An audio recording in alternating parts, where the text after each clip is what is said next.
Fala pessoal, tudo bem? Meu nome é Túlio. No vídeo de hoje eu vou analisar o REC-R, vou conversar com vocês por que o fundo pagou tão bem no último mês e também vou analisar sobre o imóvel Morumbi Plaza, que o fundo anunciou no dia 10/4, que executou a garantia, portanto passou a ser dono do fundo. Vou analisar aqui bem profundo, vou trazer o laudo de avaliação para vocês, vou conversar sobre LTV e muito mais do que o REC-R, eu quero conversar aqui sobre premissa de investimento. Como você pode analisar um fundo de papel para ter segurança no seu investimento, como você pode cuidar da sua carteira, quais os pontos que você tem que avaliar. Não é tão simples como parece, também não é impossível. Com estudo e dedicação, você pode conseguir analisar. E eu espero ajudar você quanto a isso. Bom, taxas. O fundo paga, então, cobra 1,20 ao ano e não a taxa de performance. O fundo, então, anunciou o dividendo de R$ 1,26, que representa aqui um yield sobre a cota de mercado de 1,63. O fundo conta com 93 operações, mais 3 fundos imobiliários. Importante, não há previsão de uma nova oferta de captação para o REC-R. Isso é importante porque o fundo negocia com um deságio bem relevante e a REC tem um histórico de fazer essas emissões abaixo do patrimonial nos seus fundos de tijolo. Vou comentar aqui rapidamente sobre o fundo e a gente já vai partir para a parte mais importante, que é tanto porque o fundo pagou 1,26 quanto o laudo de avaliação, o imóvel do Morumbi Plaza. Então o fundo aqui fez duas alocações nesse mês, CRI MRV, mais de 12 milhões e meio, a CDI mais 3 e o CRI VIC3, pouco mais de R$500 mil, correspondente ali a uma taxa de CDI mais 5,5 ao ano. Liquidação, então ele recebeu aqui 825 mil do CRI Matarazzo. Outra informação importante, o fundo agora ele passa a ter a marcação a mercado. Então, vai passar a ser registrada apenas no lucro líquido regime competência. Isso era uma demanda muito antiga dos cotistas, porque o fundo ele marcava de uma maneira diferente. Eu posso fazer um vídeo só sobre isso, porque senão esse vídeo vai ficar muito longo. Então, aqui a gente tem o evento mais importante do mês, que foi o fundo ali recebendo, a quitação do CRI Morumbi Plaza através da dação em pagamento da dívida no montante de 75 milhões. O que isso quer dizer?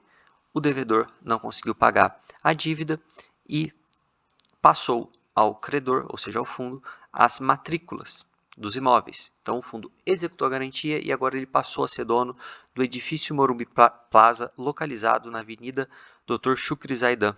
E eles informam aqui que já iniciaram os esforços para a venda ou locação dos imóveis. O laudo de avaliação do imóvel mais recente está anexado na página seguinte. A gente consegue olhar aqui o laudo? Só que eles colocaram aqui a primeira página. Tem algumas informações importantes. Então, aqui o imóvel está vago, tá? Então, aqui já é um ponto de atenção. A gente tem aqui a área BOMA e a área privativa, vagas de garagem, idade do imóvel 20 anos e aqui a conclusão que o imóvel vale R$ 78.378.000. Tá? Bom, e o que a gente pode, como a gente pode aprofundar a partir disso? A gente começa, então, por aqui. O primeiro ponto que a gente tem que olhar. O valor emprestado para esse credor. Então, a gente consegue olhar aqui a securitizadora, ok, a vírgula, a emissão e a série, o código do ativo, tá? Isso é muito importante, eu vou explicar por quê. Aqui a gente tem o devedor, né? E aqui a gente tem o valor, tá, de 66 milhões e a LTV de 86%. O que isso significa? O imóvel vale 75, 78 no laudo. E o fundo emprestou 66, tá? A grosso modo. Então, o fundo emprestou 86% do valor que o ativo está orçado. Então, esse é o primeiro ponto muito importante para você avaliar um fundo de papel, principalmente as principais posições do fundo ou posições relevantes, para ter segurança no seu investimento. Quando o LTV é menor, o risco vai ser menor, porque você emprestou menos dinheiro, você tem uma gordura maior. Porque quando você executa, você tem que fazer a venda desse ativo para de fato o dinheiro voltar ao seu bolso. O fundo, ele foi lá e depositou 66 milhões na conta desse devedor. O devedor não pagou, agora o fundo é dono do imóvel. O imóvel não é dinheiro vivo, o fundo tem que transformar isso em dinheiro se ele não quiser ficar com esse imóvel. Então, quanto que esse imóvel vale a mercado? Vale 30? Vale 40? Vale 90? Vale 100? A LTV aqui ela é baseada no laudo. Então, você tem uma noção. Por exemplo, a gente tem aqui uma LTV de 20%. Obviamente, aqui você vai ter risco e retorno sempre atrelado, né? Quanto menor, Menos risco, quanto maior, mais risco. Mas o mais importante não é nem aqui a questão do risco. Claro que tem que pontuar. Mas é da gordura e de quanto realmente vale esse imóvel no mercado real. Eu bato aqui em todos os vídeos. Tem fundos que tem ali um VP que não é real, porque o laudo, sucessoriamente, por muitas e muitas vezes, sucessivamente, ele se prova defasado, como o caso do HGRU, que vende recorrentemente lojas muito acima do valor do laudo. Então, ali o laudo está defasado. E a gente tem o inverso. O HGRE anunciou ontem uma venda no prejuízo. Então, o laudo estava para cima, estava num valor a maior. Então, como que a gente pode analisar para ver a viabilidade real aqui de receber esse dinheiro de volta? Através do laudo de avaliação do imóvel. E como que vocês encontram isso? Vocês vêm aqui no site da securitizadora, tá? No caso aqui é a Virgo. Vocês vão colocar aqui o código do ativo, tá? E vai abrir aqui o CRI. Para todos os CRIs, vocês conseguem fazer isso. E aí vocês conseguem acompanhar aqui através das atas de assembleia a movimentação desse CRI. Então, se o CRI está com algum problema, esse é o caminho para vocês conseguirem verificar. Lembrando, pessoal, quem estuda, chega antes no mercado, bebe água limpa, consegue entrar no momento melhor no fundo, consegue sair antes de um problema, ou seja, bebe água limpa, tá? Lembrando, você ganha dinheiro na compra, fazendo uma boa compra. Se você comprar caro, o mercado vai te punir cedo ou tarde. Se você compra bem, cedo ou tarde você vai ter o seu patrimônio valorizado. Então você precisa estudar. Aqui eu quero ser um veículo que vai te auxiliar. Mas você, como investidor, vai realmente melhorar estudando, tá? Então vamos olhar o laudo. Pessoal, se estiverem gostando desse conteúdo, deixa o like, estou me esforçando bastante. Queria ter soltado esse vídeo um pouco mais cedo, não consegui, fiquei preso em audiência, mas já estou aqui no horário do meu almoço gravando para vocês. Pessoal, outra coisa que eu quero comentar, garantias, tá? Já executei algumas enquanto advogado, e essa questão do laudo, ela é preponderante. Você precisa conseguir analisar bem o laudo para ver se compensa você pegar essa garantia ou não. Eu sou da linha, como investidor agora, tá? Que em determinados casos você precisa executar a garantia. É melhor do que você ficar dando carência, waiver e postergando e dando mais dinheiro para esse devedor, porque imagina aqui se o REC-R tivesse dado mais, sei lá, 60 milhões para o devedor para ele conseguir se reestruturar. Ele ia dobrar a exposição, então ia ser uma exposição de mais de 5% do fundo, e um devedor que já estava com dificuldade de pagar, agora ele vai ter que pagar mais, geralmente é uma taxa mais alta, tá? Então, vocês lembram de quais fundos eu estou me referindo quando eu falo isso. Você tem ali o HCTR, DEVA, enfim, TORD, vários outros que estão ali recorrentemente dando mais carência, mais waiver. Será que é o melhor caminho? Não sei, depende de operação para operação. Não vou falar que sempre é melhor executar a garantia. E agora o segundo ponto mais importante que eu sempre bato. Beleza, você deu waiver, você deu a carência, você tentou. Você teve que executar a garantia, porque não sobrou mais outro caminho. Essa garantia vale quanto? Você vai recuperar o dinheiro? Porque eu vejo muito investidor comprando fundo só porque ele caiu e acha que é uma oportunidade. Beleza, pode ser que sim, pode ser que não. Se esse fundo tiver que executar a garantia de, sei lá, 200 milhões, quanto que realmente ele vai pegar na mão dele? 100 milhões? Então ele está tomando um prejuízo de 100. Então você que comprou essa cota vai ter a sua cota desvalorizada quando esse fundo tiver esse prejuízo. Lembrando que se o fundo tem um prejuízo contábil, ele tem que abater isso depois. Então vai ser uma pancada no rendimento e na cota. Tá? O vídeo já está ficando extenso, vai ser um vídeo longo, tá pessoal? Peço até desculpa para quem gosta de um vídeo mais curto. Então aqui a gente está vendo algumas informações do laudo. Importante aqui a gente ver a idade do imóvel, não é um imóvel tão novo, então ele já tem 20 anos. É bem longo esse laudo, tá pessoal? Mas assim, vale muito vocês lerem, tá? Porque isso aqui serve, ele vai falar muito de mercado de lajes corporativas, São Paulo, Rio de Janeiro, o mercado como um todo, então assim, é de um aprendizado gigantesco. Localização, ele coloca aqui pra gente, tá? Então ele fica a 350 metros do Shopping Morumbi e do Shopping Marketplace, 650 metros do Shopping Parque Cidade, 650 metros da Estação Morumbi. Então, tá bem localizado, tá? A Chucri Zaidan como um todo, ela tem uma localização legal. O problema, como a gente vai ver mais à frente, é que ela tem uma oferta muito grande ali e uma vacância alta. Então, eu vou comentar sobre isso. Pontos valorizantes, próximo então a shopping, hotel, transporte público, estação. Pontos desvalorizantes, não observado. Então, de início aqui, uma notícia boa. Tá? Aqui ele coloca a infraestrutura. Então, vocês conseguem olhar aqui o que tem aqui, o Vzinho é o que tem. Eu destaquei aqui posto policial, agência bancária, shopping center, que são geralmente pontos aí que os inquilinos sempre procuram. Então, fotos aqui. Para quem quiser, eu posso até colocar esse laudo lá no grupo do Telegram. O link está aqui na descrição e no comentário fixado. E aí fica mais fácil para vocês olharem essas fotos. Aqui a gente consegue ver a questão do solo. Ele fala muita coisa. Ele fala sobre as áreas. Descrição do imóvel. Então, ali é um prédio composto por 11 pavimentos, mais 4 pavimentos técnicos na cobertura, um mezanino e um subsolo. Tá? Mas de uso mesmo, de lajes, são 11, tá? Ele vai até colocar isso aqui para baixo para a gente. Aqui o padrão da construção, então ele coloca aqui idade estimada 20 anos, vida útil remanescente mais 40 anos, então ainda é um prédio muito bem construído, ele tem uma vida útil ainda longa, mas já não é um prédio super novo, e isso é um ponto detrator. Por quê? A gente vai ver, essa região recebe muitos novos empreendimentos, ele traz isso aqui para a gente com dado até de quantos metros quadrados de ABL essa região vai receber até 2024. Então, assim, é de uma riqueza absurda. Condomínio Morumbi Plaza, então, é constituído por um imóvel comercial formado por um prédio dividido entre bloco A e B e mais 3 prédios destinados a lojas e agências bancárias. Então, a gente consegue ver aqui na foto. Como eu falei, são 11 andares mesmo de escritório e os outros aqui são áreas técnicas. Aqui, como eu falei para vocês, ele é muito profundo. Ele fala aqui de acabamentos internos, especificações técnicas, ele traz mais fotografias. Então, para quem quiser ler, realmente, pessoal, vocês vão gastar aqui uma horinha mais ou menos para ler com calma, mas vocês vão aprender para a vida de vocês, para investir em todos os fundos de papel. Por isso que eu sempre falo, olhem ali o quadro dos ativos, olhem as garantias, analisem os laudos. Obviamente que não tem como fazer isso com os 93 ativos, mas se um ativo está com problema, você tem que olhar para ver se você vai tomar um prejuízo muito grande, compensa sair desse fundo, ou se não, é um prejuízo muito pequeno, ou não vai ter prejuízo, tá? Quando você quer estudar um fundo também, você tem que olhar. Então, aqui a demanda.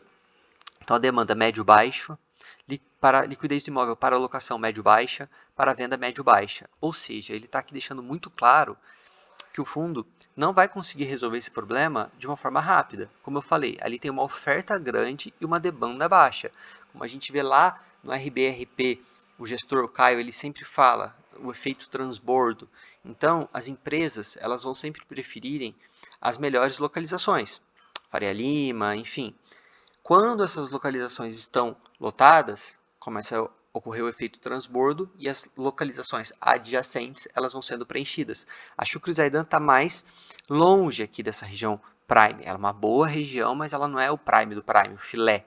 Então ela vai ter uma demanda mais baixa e ela tem uma oferta alta. Então você tem aqui o quadro perfeito para você ter sempre um valor de locação mais apertado, mais exprimido e um valor de venda também. Bom, pontos fortes, construção de qualidade, ele tem estacionamento, realmente é uma região ali movimentada, a gente consegue ver pelas fotos.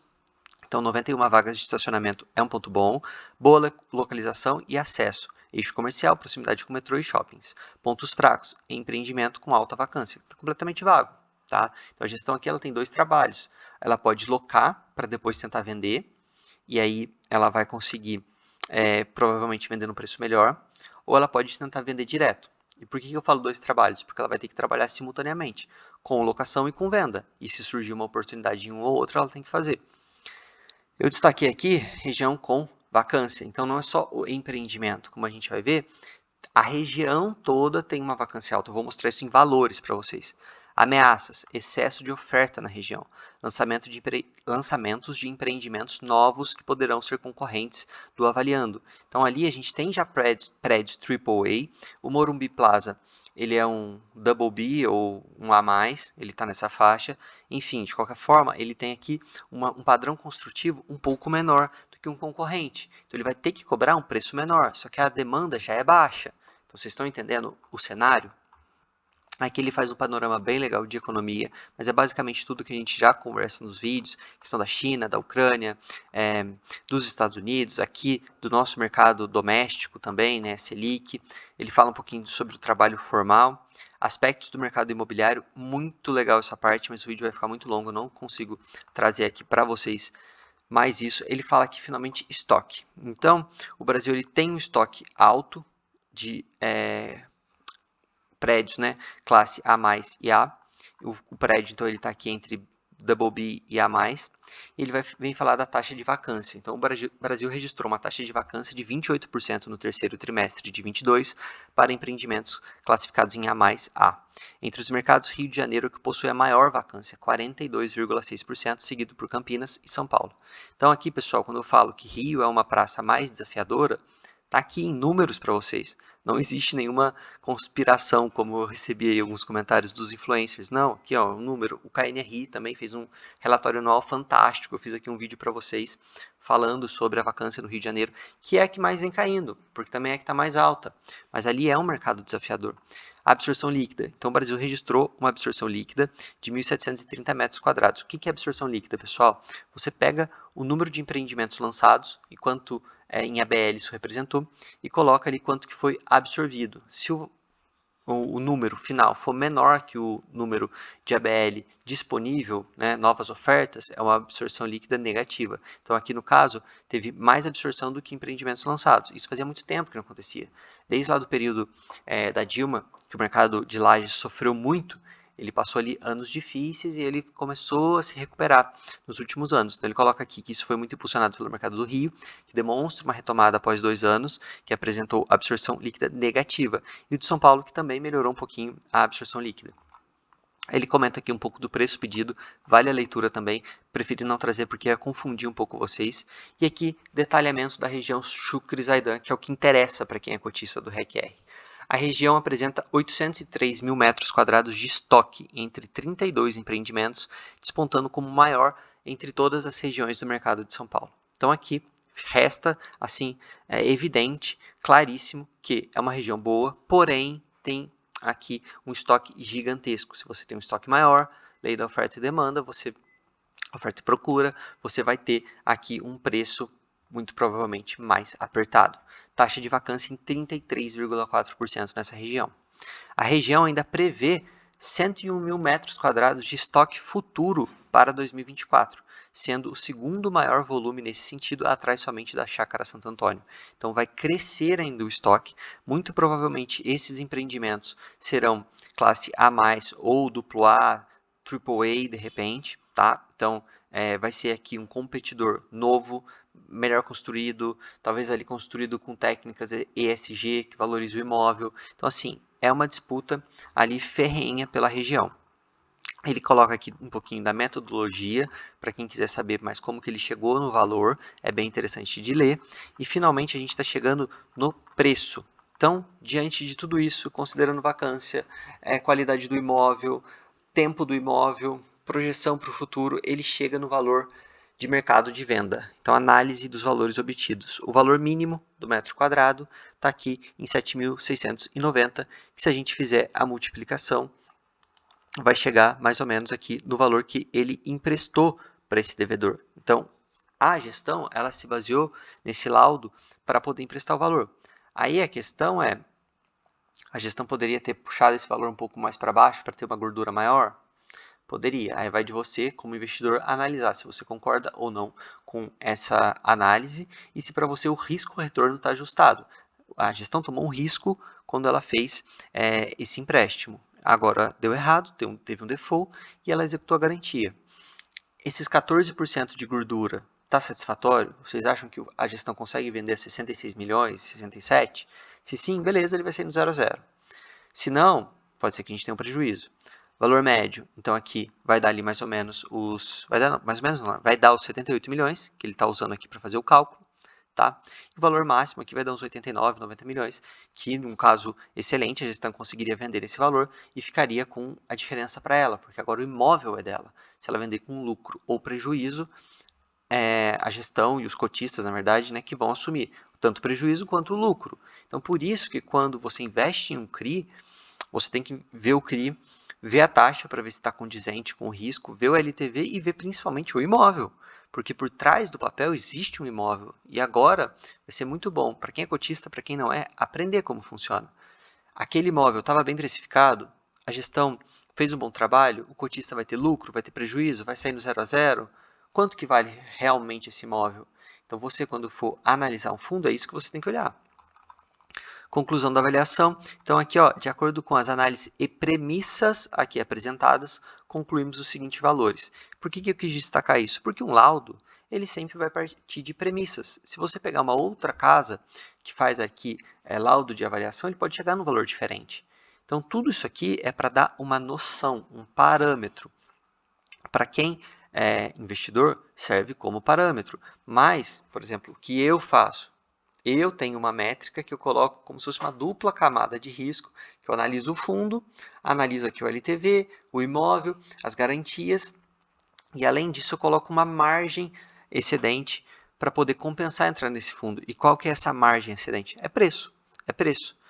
Tudo tem preço, pelo menos para mim como investidor. Então, se para mim está num preço que já está precificado o risco, eu entro. Se não, não. Tá? Obviamente que não tem como aqui eu dar um preço para vocês de cada fundo que eu fizer vídeo, até porque nem pode.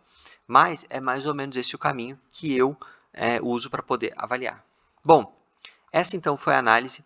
Eu não vou concluir a análise se foi aqui um bom investimento ou não, porque simplesmente ainda não acabou. O fundo, para mim, ele fez correto de já executar a garantia e pegar o imóvel para ele. Eu prefiro assim do que, em regra, ficar dando carência e waiver, esperando que daqui a 9 meses aconteça um milagre e o devedor fique 100% saudável e volte a pagar. Eu prefiro já ter o imóvel. Agora, a avaliação desse imóvel anterior foi bem feita? A gestão vai conseguir recuperar o dinheiro, sair no 0 a 0, sendo lucro no prejuízo? Não tem como dizer. A gente tem que acompanhar, não vai ser algo rápido. Já adianto para vocês, a gente tem outros casos do mercado que demoram. Então, só no final disso que eu vou conseguir chegar aqui com vocês, passar a régua e falar, olha, a gestão trabalhou bem ou a gestão teve um problema, tá? Mas vamos continuar aqui a análise do fundo como um todo. Quanto a esse CRI, é isso que eu queria falar para vocês. Que sirva de aprendizado para você sendo cotista ou não, de como avaliar, tá? Se vocês gostaram desse conteúdo, deixa o like, se inscreve. Chegando aqui a 1000 inscritos, eu vou soltar um material para ajudar o investidor iniciante lá no Telegram, para conseguir fazer esse tipo de análise, tá? Claro, é um material ainda iniciante e aos pouquinhos eu vou aprofundando.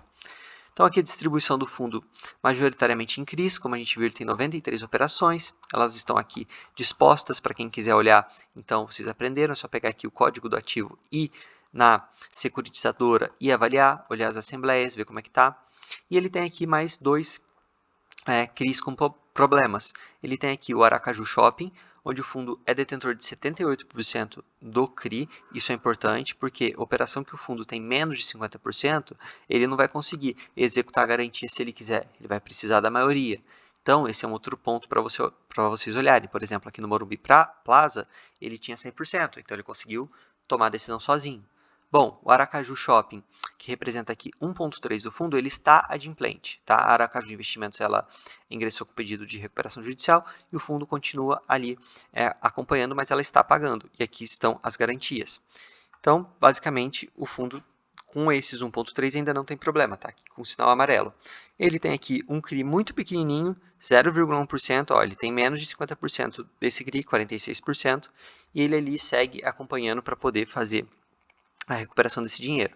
E o Morumbi Plaza, que ele teve aqui o vencimento antecipado e o imóvel veio para dentro do fundo. Então, hoje o fundo tem 0,1 em problema, assim, de não receber. Obviamente que o Morumbi Plaza é 2,6, que virou um imóvel, e vai gerar um custo, porque ele tem que ali manter esse imóvel, né, condomínio, ele tem que cuidar do imóvel, o imóvel tá vago, e, obviamente, o devedor não está pagando, que seria o melhor dos mundos. Mas, se resolveu. Então, o fundo tem aqui 0,1 ainda a resolver, 2,6 que virou imóvel e esse aqui está pagando. A cotação está sofrendo bastante, né? Caiu ali acho que dos R$ 77,00. E aí cada um vai ter que fazer análise, pega CRI, vê quanto acha que vai receber, se vai ser prejuízo ou lucro, para conseguir chegar num preço alvo e aí saber se tem que entrar ou não. Obviamente tudo isso sempre pensando também na gestão. Isso é o primordial. Se você passar no CRI da gestão, você avalia tudo isso. Bom, quero comentar aqui no final do vídeo sobre a taxa de sensibilidade. Aqui a gente consegue ver indicadores do fundo para quem quiser olhar com mais calma. Então, ele está dividido entre corporativo e pulverizado. Ele tem uma fatia gorda aqui em IPCA e 19% em CDI. Tá? Aqui a gente consegue ver um pouquinho das taxas médias. E a taxa de sensibilidade, Ela está aqui no finalzinho. Bom, quanto ao pagamento de 1,26, que eu comentei com vocês no começo do vídeo, ele basicamente distribuiu tudo que ele gerou. Então, o fundo tem capacidade de pagar bem, como vem pagando. Obviamente que vai ter que ali descontar uns custos que ele vai ter com vacância, eventuais outros problemas, mas ele tende a voltar a pagar bem. Para quem já vinha acompanhando, ele já vinha, por exemplo, aqui em janeiro ainda sofrendo com a deflação, pagando quase R$1. Em fevereiro ele pagou um pouquinho menos, a gente sabe que teve ali a questão dos dias úteis. Então aqui em março ele já voltou a pagar bem. Obviamente a gente tem que acompanhar a saudabilidade da carteira, se ela está saudável, se é capaz dele conseguir pagar isso de forma recorrente. Marcação ao mercado eu vou deixar para um vídeo específico, mas a gente consegue ver aqui na linha da DRE também, né, uma marcação negativa. É um pouco mais complexo do que simplesmente eu conseguiria explicar aqui em poucos minutos, então eu vou tentar fazer um vídeo à parte. Vamos aqui finalmente para a taxa de sensibilidade. O fundo aqui a R$ 77,00, R$ 77,25, ele paga IPCA mais 11, tá? E aí vai de cada um saber se o risco de um middle risk, como esse fundo está compensando você comprar a cota nesse valor ou não. Pessoal, espero que vocês tenham gostado, o vídeo ficou bem longo, mas como eu falei no vídeo de ontem, eu quis aprofundar, eu já estava lendo tudo isso ontem para trazer para vocês. Queria ter soltado esse vídeo hoje cedo, mas não consegui. Espero aqui que vocês aproveitem. Beleza, pessoal? Valeu!